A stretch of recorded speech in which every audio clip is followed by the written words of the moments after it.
అంటే వెన్న ముద్దై పోదా వజ్రం. నీ ఛాతీ నీ ఖ్యాతి ఆహ తెలుసులే మేలేత నా బుగ్గలో మొటిమకు.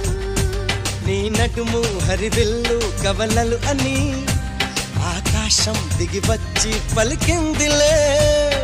చిచ్చర పిడుగై చొచ్చుకుపోతే చిచ్చర పిడుగై చొచ్చుకుపోతే పచ్చని ఆకై విచ్చుకుపోతా. తను నా నెమలి కన్నోడా నన్ను నమిలే చూపోడా.